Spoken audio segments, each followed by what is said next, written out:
Assalamualaikum dan salam sejahtera. Saya Cikgu Nurul Amira binti Johari dari Sekolah Kebangsaan Kota Warisan, Sepang. Saya merupakan seorang guru bahasa Melayu dan juga pencipta inovasi permainan interaktif literasi bahasa Melayu yang dinamakan Manca.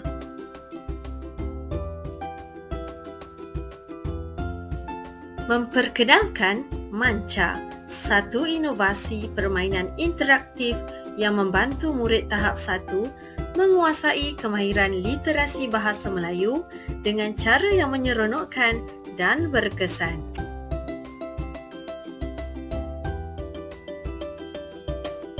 Hasil pemerhatian ketika menjalankan sesi pengajaran dan pembelajaran bahasa Melayu, saya mendapati murid-murid menghadapi kesukaran untuk membaca dan menulis perkataan dengan betul. Isu ini memberi kesan yang besar kerana sekiranya murid tidak menguasai literasi bahasa, maka agak sukar untuk mempelajari mata pelajaran yang lain. Inovasi Manca dihasilkan dengan objektif untuk membantu murid menguasai kemahiran lisan, membaca dan menulis.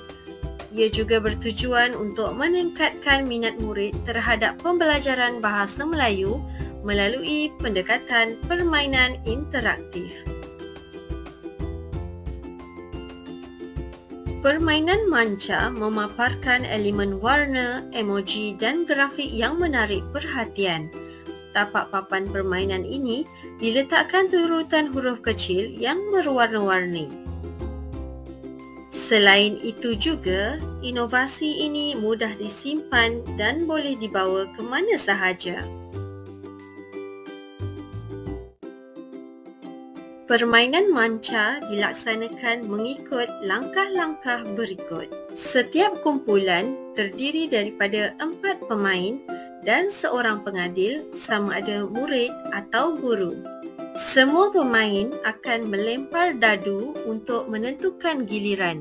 Pemain yang mendapat angka paling tinggi akan memulakan permainan. Setiap pemain meletakkan penanda masing-masing di tapak mula. Pemain akan melempar dadu dan bergerak mengikut angka pada dadu tersebut. Sekiranya pemain berhenti di tapak bergambar emoji, pemain perlu melaksanakan tugasan daripada kad. Kad tugasan terdiri daripada 3 jenis aktiviti iaitu baca, sebut dan tulis. Sekiranya jawapan betul dan disahkan oleh pengadil serta pemain lain, pemain boleh menggerakkan penanda satu langkah ke hadapan. Tetapi sekiranya jawapan itu salah, pemain perlu undur satu langkah ke belakang.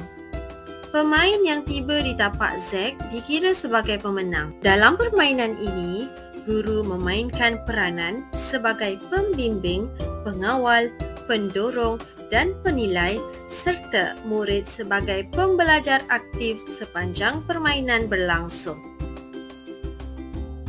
Melalui pelaksanaan Manca, saya mendapati peningkatan yang ketara dalam kemahiran membaca dalam kalangan murid. Murid lebih bersemangat dan aktif dalam sesi pembelajaran serta menunjukkan keyakinan diri yang tinggi semasa membaca di hadapan kelas.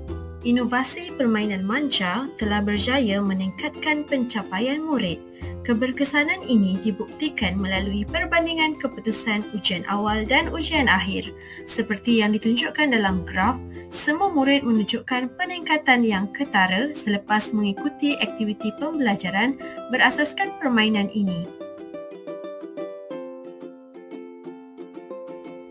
Manca berpotensi untuk ditambah baik dengan menambah pelbagai topik lain untuk variasi permainan serta mengintegrasikan teknologi seperti QR Code atau aplikasi mudah alih untuk versi digital.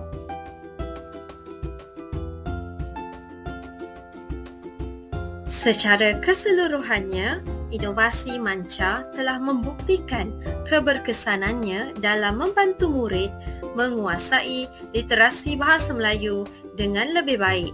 Saya berharap inovasi ini dapat dikongsi dan dimanfaatkan oleh rakan-rakan pendidik yang lain dalam usaha meningkatkan kualiti pengajaran bahasa Melayu. Sekian sahaja. Terima kasih kerana sudi menonton sehingga ke penghujung video ini.